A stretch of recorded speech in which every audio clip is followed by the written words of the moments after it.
Hello, everyone. Thank you for watching The Naturalist Capitalist. I am your host, Reed Coverdale, and I've got a familiar face, Dack Rouleau, back on the show again. It's been a while, Dack. How you been? I've been good. I just completed the exodus out of New Hampshire. I am now based in Iowa, and I hope I can cause as many problems there as I did in the Granite State. It was a good 29 years in New Hampshire, but now after traveling across the country, I'm ready to go.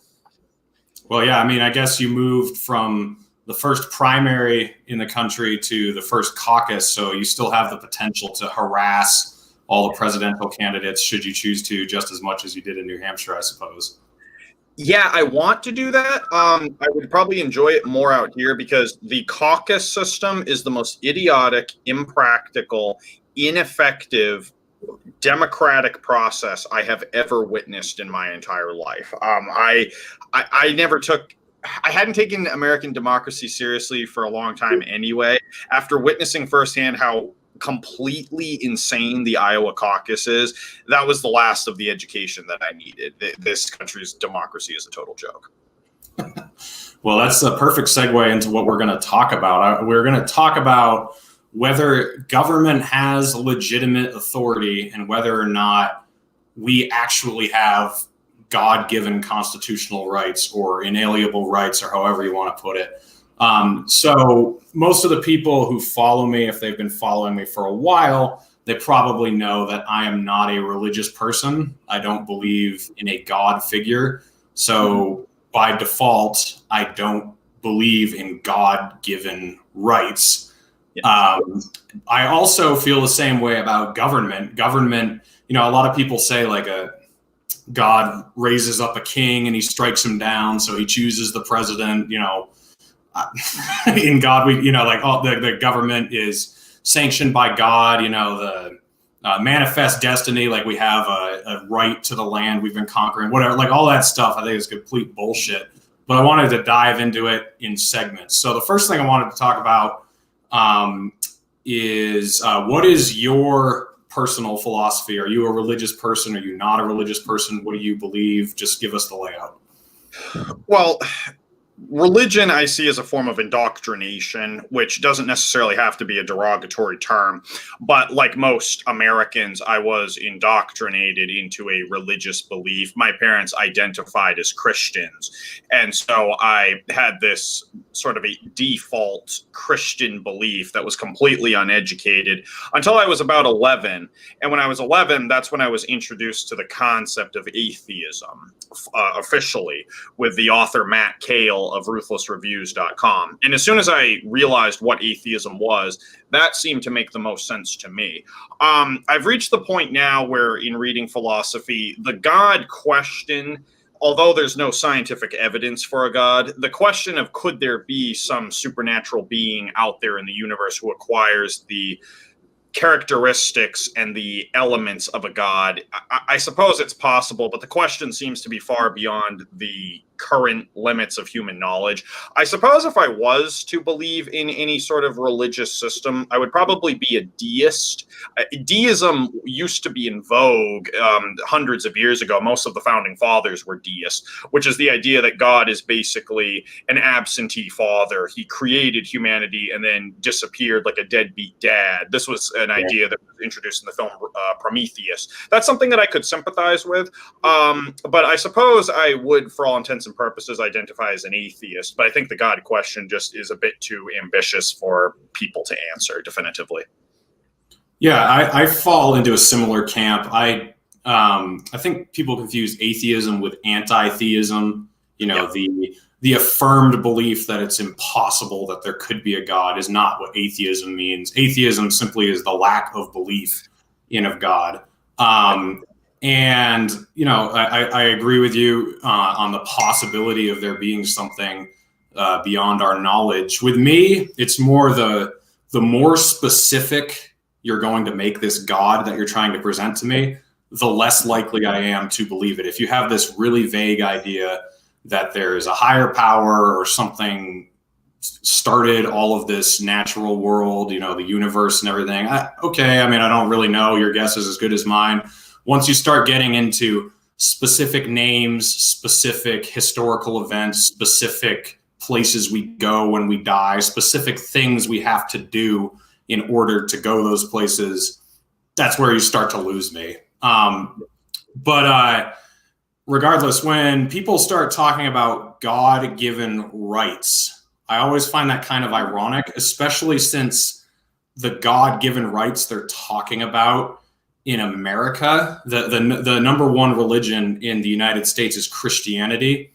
And I don't really see Jesus supporting any of the rights that they talk about the most, like the right to bear arms. That doesn't sound very Christ-like.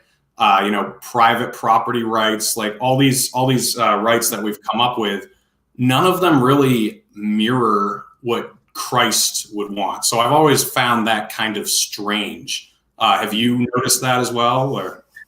Yeah, I haven't read the Bible in its entirety. I have read quite a bit, and it's interesting in the first book of Samuel, the depiction of what happens when you try to create governmental authority, which the Hebrews tell, I believe it was Samuel, that they want a king. And God says, this is a really stupid idea because human beings are flawed, human beings are corrupt, they're susceptible to all sorts of vicious temptations. And if you do this, you're going to get exactly the type of leadership that you deserve. And the Hebrews say, no, we demand a king. And so God says, great, I'll give you a king. He provides them Saul, who is this corrupt, lecherous, alcoholic psychopath who tries to kill his adopted son David by sending him to fight Goliath. So the idea that Christianity becomes the foundation of any type of political right in the United States, because that's what people mean when they talk about God-given rights. They're talking about political rights that have been transferred from God into this political institution that we have, which is totally foreign to what's depicted in the Bible. That, when you talk about God-given rights, that is a pseudo-intellectual defense or euphemism for what people are actually trying to say. They don't have the ability to articulate what they're actually trying to say, so they refer to God-given rights in an attempt to shut down the argument prematurely. Yeah, I agree. And it's funny that these God-given rights vary from country to country. Yes. George Carlin, I don't know if you've seen it, he did a great monologue on human rights and how they're bullshit. We've just come up with them. And I think that any honest person would come to that conclusion, that human rights are what we make them to be.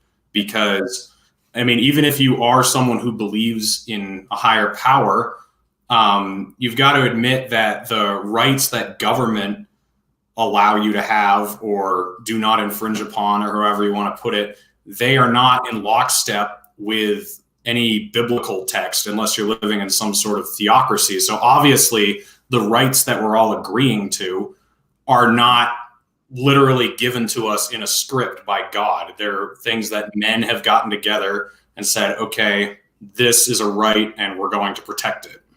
Yes. Well, it's some men in some situations, because when people talk about human rights, they're implying a universality to it. It's the same mistake people make when they talk about human nature, when there is nothing that I can think of that any type of behavior that applies to every single human being. So if someone were to say that you have the right to employment, for example, that wouldn't be a human right, because certainly that right to employment does not exist in all human societies, in all human cultures. The idea of rights, this is something that none of the classical philosophers, as far as I'm aware of, actually defended the notion of rights, except perhaps in a narrow religious sense. Aristotle talking about how rights come from God, which is probably where the fallacy derives from originally. But anyone who does not rely on a religious defense of rights, any serious philosopher quickly abandons it. Nietzsche, for example, wrote a lot about how there's no such thing as rights. There's no celestial governance or some sort of celestial referee that determines what people can or cannot do. People decide based on mutual consent what they are going to permit within their society. But human rights the only right that you could possibly say is a human right would be the right to life. But that, again, is not something that is exclusive to human beings. You could say that applies to any animal. So it's not human rights. I really don't have any. There are a lot of terms that I'm losing all respect for. Progressivism is another one, because I don't think that word means anything either. But human rights, that was debunked centuries, if not millennia ago. Yeah. So I think this way about a lot of things. Being an atheist and trying to come up with some form of morality and some form of consistency takes a lot of critical thinking and introspection. So the best answer I have been able to come up with is, yes, we did make up morality. It is a human construct, but so is mathematics, right? Mathematics is a human construct that we came up with, but mathematics is our way of understanding a concept that sort of already predates us, right? Like before we came up with the idea of 2 + 2 = 4, that concept, or whatever you want to call it, already existed. That was already true. That was just our way of putting it into words. And I would say the same thing about morality. The longer we are alive and the longer we can, the more civilizations we can look back on and see how they decided to live amongst each other and how they decided to treat each other, we can find the most successful way to live in a society that flourishes. And, that's the best way I could describe morality in my own words. And I think the most naturalistic approach to morality is individualism, individual rights. I just use the word rights because we don't have a better term. But if we respect each other's lifestyles and property, as long as we're not destroying each other or destroying each other's property, it's the most prosperous and successful way to live in a society.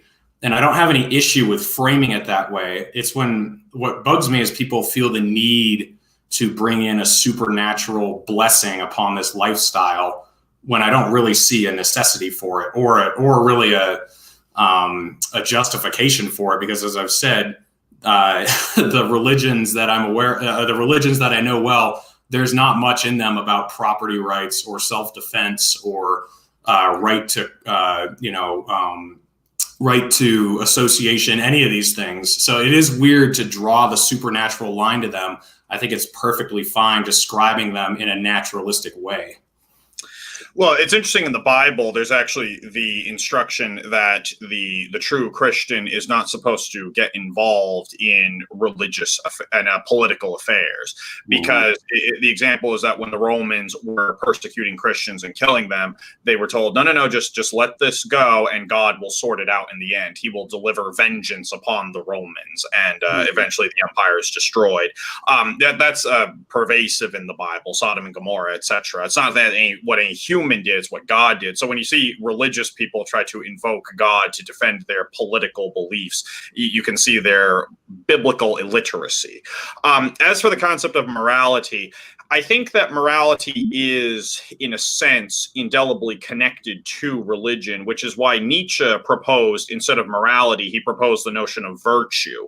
Virtue is often, in a way, it's a better way to frame what we're trying to do when we make a moral argument. Like people say, should you kill somebody? No, because it's immoral. Nietzsche said, no, you can never invoke morality as a reason to do or not to do something. He said that you should not kill people because it's unvirtuous. It's the idea that, not because it's immoral. And to get a little bit more specific with that, he would have said that if you're killing somebody, it shows that you are not comfortable enough with your own sense of strength, with your own sense of autonomy and your own ability, and you find this bizarre animalistic need to stamp out somebody else's life in this misguided attempt to prove your own strength. So it would be an unvirtuous action, but it wouldn't be an immoral action, because you notice in that framing, it has nothing to do with, well, that's wrong to hurt that other person. It has nothing to do with what you're doing to the other person. It's what you're doing to yourself. And so I've always agreed with Nietzsche Nietzsche's framing of it as it's an issue of virtue, not an issue of morality. I tend to agree with Nietzsche that morality is not necessarily a debunked concept, but a misguided concept. Okay. So I have a similar opinion when it comes to government, just because these different groups of people got together and wrote these different words on this different piece of paper, that somehow has standing versus, the community that they're trying to impose it on, who already has their own form of lifestyle, their own way of living or whatever. Why is authority suddenly granted to an organized group of people because they have badges or because they have signatures or because they have government buildings?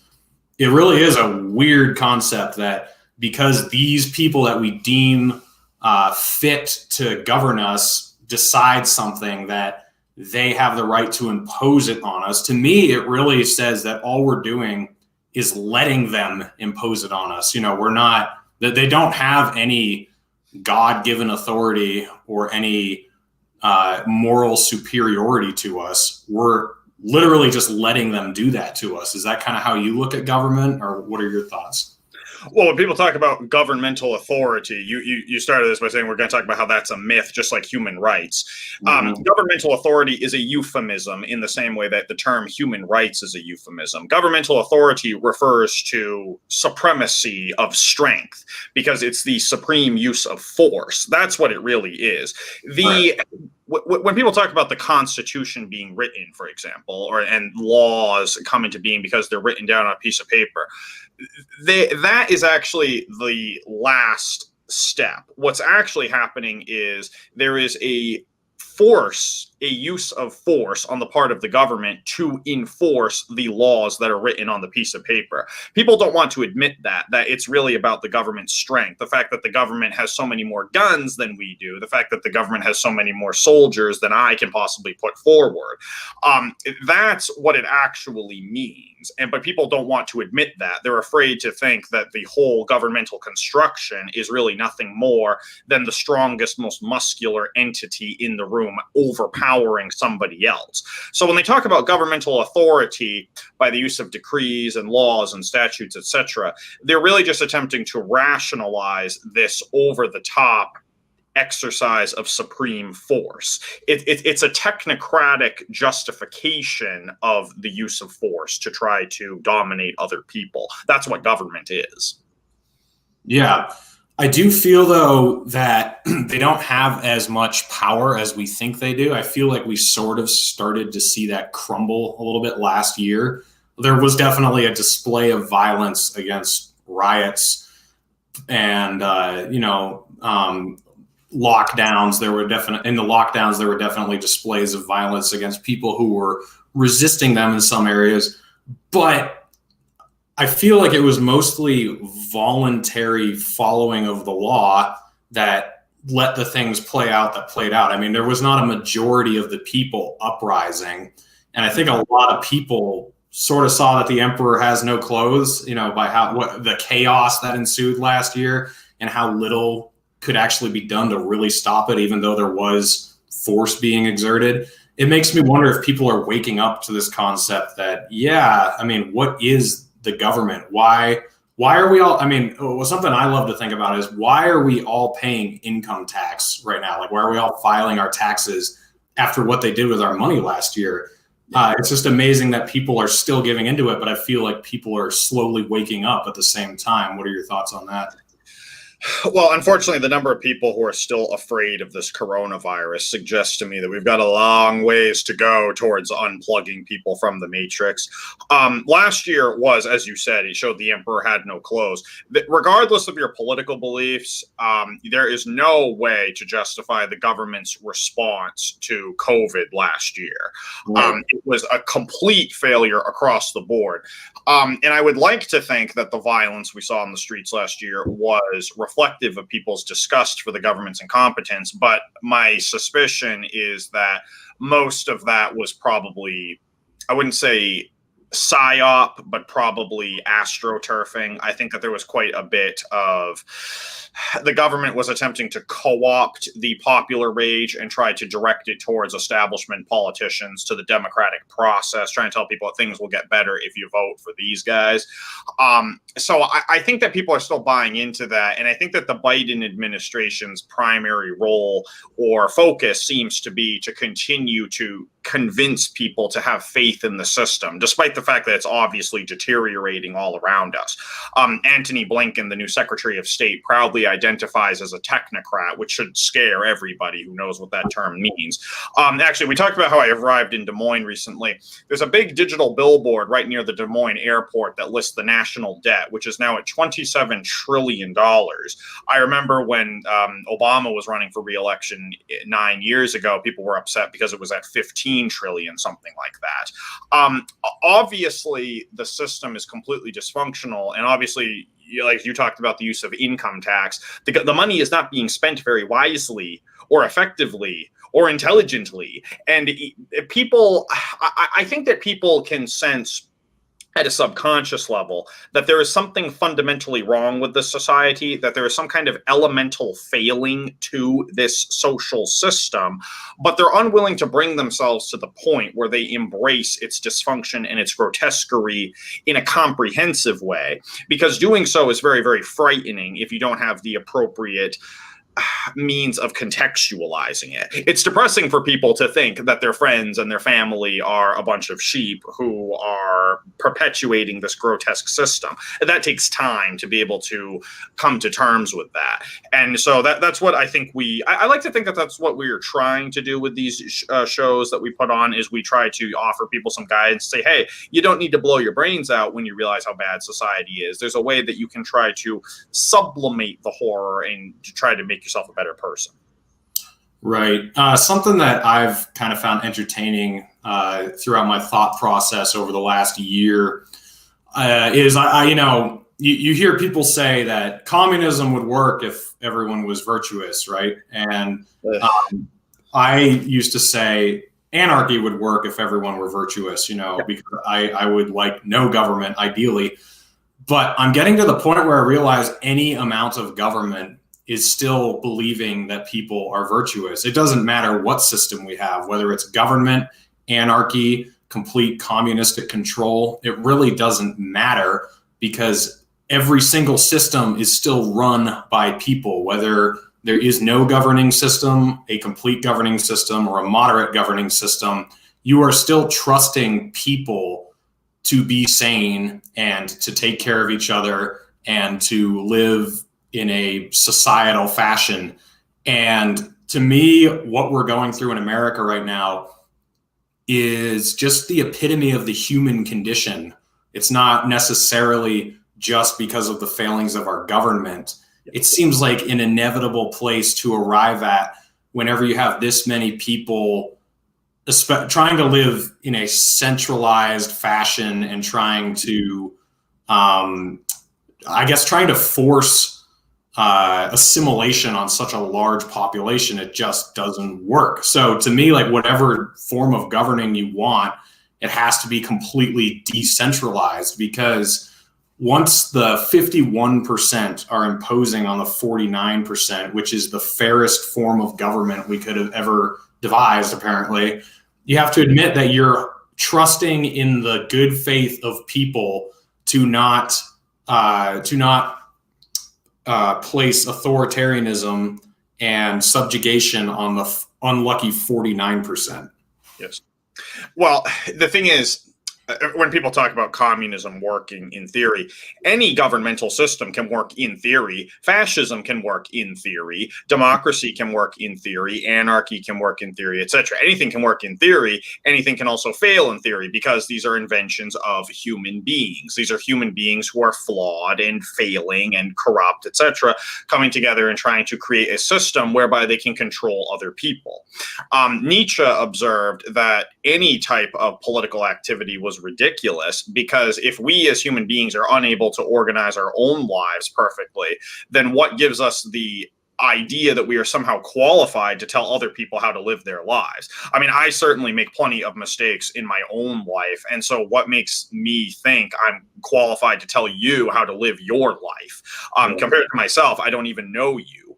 And so that is the fallacy of any type of activity that drives towards mass human organization.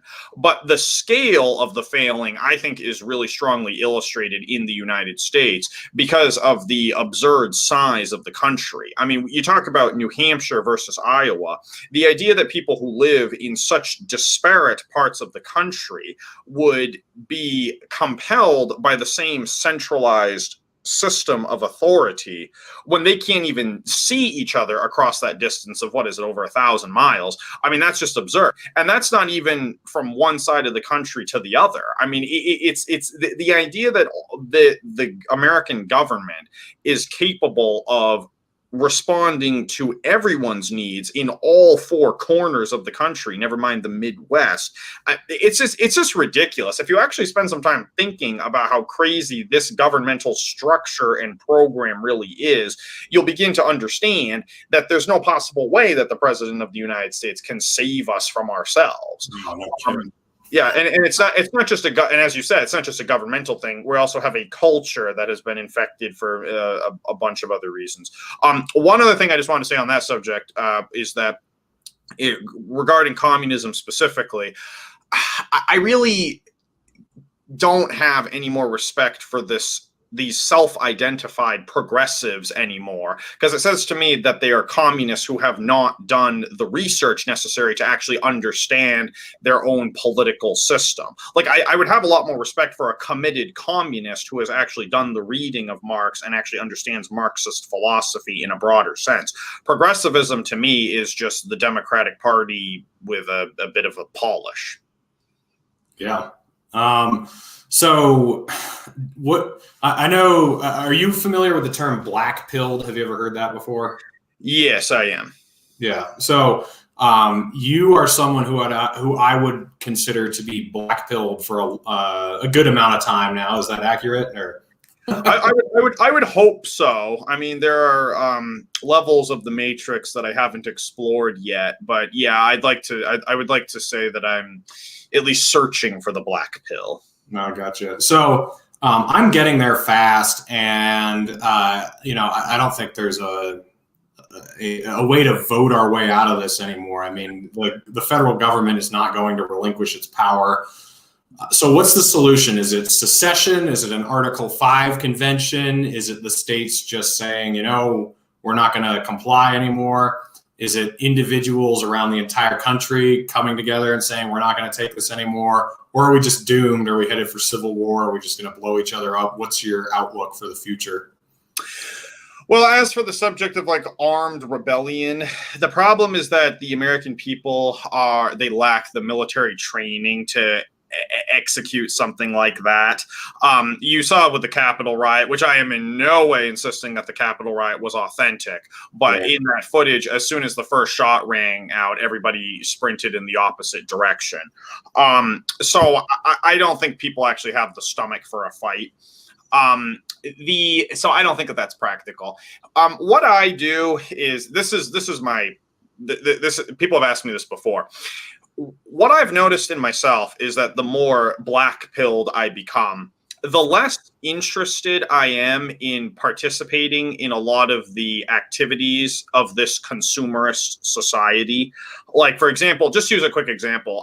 If you're educated enough to understand why NASCAR is a giant waste of time, you're not going to be supporting NASCAR. You're not going to be watching it. You're not going to be voting with your dollars to keep the industry of NASCAR going.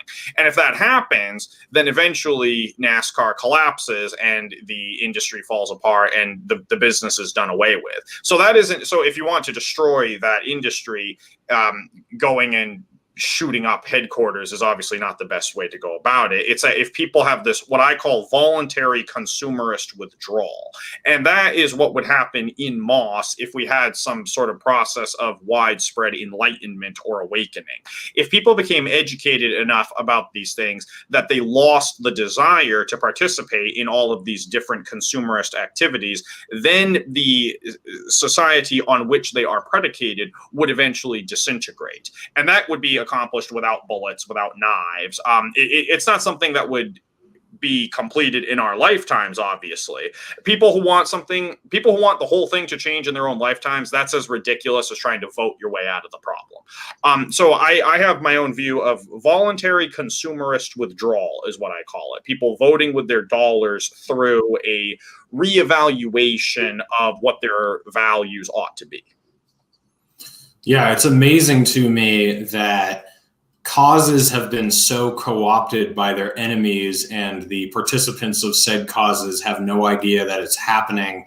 I think case in point with that was last summer with the riots and the protests, the police brutality protests. I went to one, and almost everyone I talked to was voting for Biden and Harris. And so you're complaining against a corporate structure of establishment politics and police brutality, and you're voting for the 47-year politician and the dirty cop, and a lot of the same progressives who are against corporate centralization of power and say they stand for the little guy, they've also been supportive of these lockdowns, which have undeniably strengthened corporate America and completely broken the back of small businesses.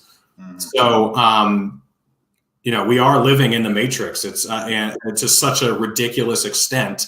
I mean, I don't know if these people can be red pilled. I don't know what it's going to take. Like the scenarios are so extreme now. I don't think it can be any more illustrated in front of your eyes than it is right now. And so many of these people are still completely subservient to the system that they say they hate. A word about Black Lives Matter and the fact that it was obviously, again, I'm not sure if it was a psyop, but it was AstroTurf. It was co-opted by the Democratic Party and by every corporation under the sun. I mean, you look at the list of corporations that officially partnered with the Black Lives Matter organization. You see how a lot of activists, or people who like to call themselves activists, get very triggered when we talk about how Black Lives Matter was AstroTurf, how it was fake, how it was encouraged by the establishment. They get very offended when you talk about that, because that is the difference between being red-pilled and being black-pilled. Now, as for the question of can people be red/black-pilled, I think that I would like to think, if I'm being optimistic, that every person is born with the basic intellectual hardware to become red-pilled. But I think that through people's upbringing and experiences, they are conditioned in a way where independent critical thought becomes impossible. I like to think of it as machinery rusting over after it isn't being used for a long period of time. That's what happens to people's mental hardware. Like, we all know these people who are these baby boomers who are just completely subservient to the establishment. They would never even dream of voting against their preferred political party, never mind finding out what's actually going on in this country. I don't know that those people could be red-pilled, even if you kidnapped them and tied them down and forced them to watch informative material, Clockwork Orange style, 24 hours a day. I don't know that you can actually break them in that sense, because their minds have been conditioned through years of disuse. And so I've reached a point where I don't waste my time trying to argue with those people anymore. I have my YouTube show and I have my website where I present my own opinion, but I've lost all taste for debate. There was a program I used to be on where we would have a panel and we would debate these issues. And I just realized that it wasn't productive for me to try to ram these people's heads against the wall. They weren't picking up anything that I was putting down. And so that's why I encourage people to just focus on themselves, focus on educating themselves rather than trying to educate others. Like we said earlier about how government is trying to force other people to behave a certain way. If you can't get your own house in order, you have no right to try to tell other people what to think. Yeah, I know this is something we've talked about before, but you brought it up a few minutes ago. Some of the more critical thinking people that I know are already hoping for a hero to swoop in 4 years and save them from this mess. On both sides, people who don't like Joe Biden from the left and from the right, they are imagining that one person can just bring the country together and unify us again. And that's just becoming such a ridiculous idea to me.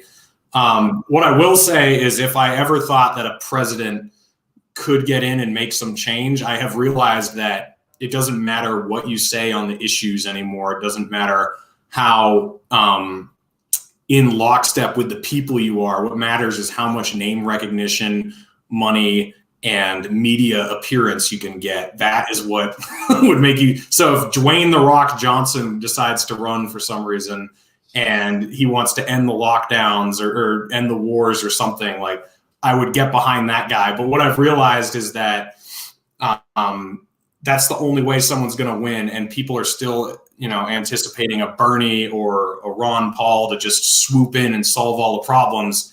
And even if they somehow got in there, we saw how they treated Trump, and Trump was in lockstep with the establishment 9 out of 10 times. Like, he almost always would do whatever they wanted. What they hated about him was his rebellious rhetoric. And just for that, they gave him all the shit that we saw them give him. Mm-hmm. So if we had someone like Ron Paul get in there without dismantling the system that already exists and decentralizing and removing consent, they would just get rid of him. So this idea of just like, oh, we'll fix everything by getting a better president in 4 years, it's a joke. Well, if people who paid attention to what happened in this last election cycle and who would still vote in 4 years are pretty masochistic. Because everybody wants to talk about Tulsi, but it's time to face the facts, which is that Tulsi Gabbard was a fringe candidate with a very passionate fan base. The real candidate of interest was Bernie Sanders. And you know that I have no respect for Bernie Sanders. I think that man is absolutely grotesque, and I loathe that man. But the thing is, he, with his policies, appeared to be the closest to what these so-called progressives wanted.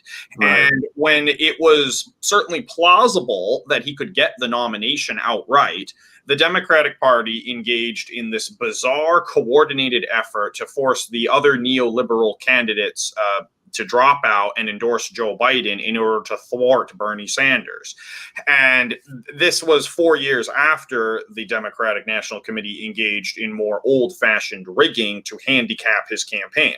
So the lesson to be learned here is that if you have somebody whose policies appear to be desirable, the establishment will derail that person by hook or by crook. Somehow or other, they will be able to rig the deck and tilt the field against your candidate. So if you're searching for hope in the presidential system, the candidate's virtue is entirely irrelevant. It's the fact that the deck is stacked against them and there's nothing people can do. Because we see the problem was that the Democratic Party voters, at best, half of them were enlightened, for lack of a better word, but the other half were still completely committed to the establishment. So clearly there needs to be much more education. And so I do not intend to vote in 4 years' time. I mean, I'll probably write in Saddam Hussein or Albert Fish or somebody like that, because I want to cast a protest vote and explain why I think that this whole system is idiotic. I've done that for the last couple of ballots. I've written in Vincent Bugliosi for county attorney, and I've written in Ron Paul for county treasurer, just in the hope that some clerk somewhere reads that ballot and says, wow, this person is exposing how ridiculous the system is. I think that that's more productive than donating to a presidential campaign and marching with that presidential candidate in rallies and engaging in all that other type of self-debasing behavior. Yeah, so a friend of both of ours in the live chat, Vincent Chevalier, says, do you think there is any possibility of government reform without some sort of breakdown, civil war, or revolution? My entire focus is on the states and trying to get state legislatures who will not just do whatever the federal government wants, because I don't think the state legislature voting process has been destroyed. I think you can still have reform at state levels. But in general, I agree with you, what you said, that the presidential run in 4 years is completely irrelevant with the system we have now. You would need a massive breakdown from what we have. But what's your response to that question? You kind of just answered it, but well, first of all, I want to say hi to Vincent. I haven't heard from him in like a year or something, so that's it's good to hear from him again. I hope he's doing well. What I would say is that I talked earlier about voluntary consumerist withdrawal. The issue with also another solution that I talk about is meeting up with like-minded people and actually forming real communities, not digital communities, not Twitter chat groups, but actually saying to these people that you meet who share your values, not your interests, but your values, saying to them, why don't we form a community where we live together? You rent this apartment across the hall from mine, and we begin to form a community. And someday we can get enough people on the homeowners association board that we're able to actually run the community that we want. That would be far more productive and practical than voting for a presidential candidate. But the other thing I was going to say was that anybody who's hoping for a so-called progressive challenger to Biden/Kamala in 4 years' time, they don't seem to understand that the Democratic Party is going to close its own primary system in order to prevent that challenger from occurring. If Rashida Tlaib or AOC were, not that they have the backbone or the integrity to do so, but if they were to actually mount a challenge to Kamala Harris in 2024, they would be blacklisted from the Democratic Party forever. They would become persona non grata, and they would make Tulsi look like they would make the way that Tulsi was treated look like the way Joe Biden was treated. As for the Republican Party, I would assume that it's going to be under much stricter control after what happened with Trump. I think that the Republican Party's had too many close calls over the years with Trump and Ron Paul 4 years before that, and they're going to make sure that they stack the deck into the same extent that the Democratic Party has.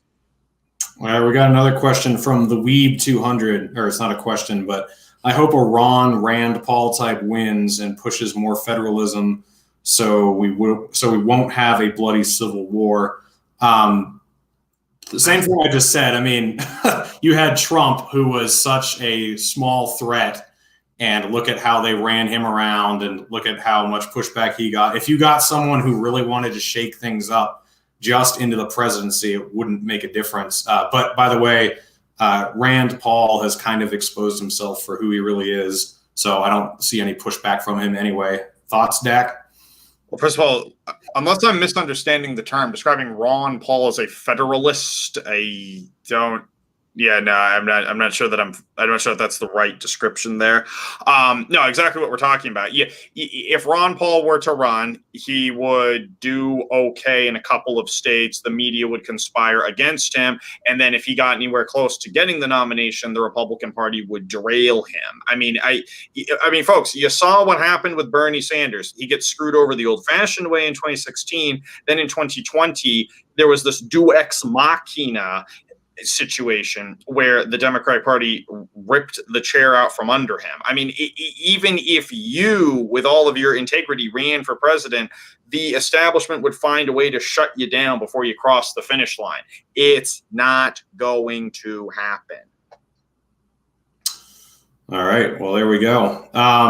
So, Dack, you've left Twitter, as you said. Where Yes. can people still find you? You still got your website, and you're still on YouTube, correct? Yeah, I've been producing videos much more frequently than I've been writing as of late, which I feel kind of bad about that, but I'll make up for that in purgatory. Yeah, you can find my YouTube channel is Overwritten with Dack Rouleau, and I've been trying to do videos each weekday at 5 p.m. Eastern time. I haven't been doing much of anything this past week because I was completing the move to Iowa, but I hope to get up and running again for next week. There's been a lot to talk about. I've been doing some exposés on the Biden administration, his cabinet, especially the aforementioned Secretary Blinken, who is a terrifying figure that everybody should know about if they don't already. And I think I've been producing some pretty good content since I got off of Twitter. I lost all interest in that app after I was getting death threats and a bunch of these bizarre accusations over things that I don't even entirely understand. But it ended up being a pretty good thing that happened to me. I like what I'm doing with my website and my YouTube channel now, so I'm happy. Yeah, everyone, you should go check out his YouTube channel. I'll have a link in the description. Lots of meat and potatoes stuff. Don't go there if you just want to kind of hear somebody droning on about empty platitudes. Like, he actually digs in and finds out the information. So if you want to be informed, go check out the Overwritten report. And as I said, I'll put a link in the description. And Dack, we will do this again for sure. I like having you on. Thanks for coming on. And I'll just give you the last word. I'll just say that we'll have to do a discussion in the future about how progressivism doesn't actually mean anything. Like, continuing the conversation we've had tonight, it's time to just get past. We got to get past presidential campaigns. We got to get past progressivism too.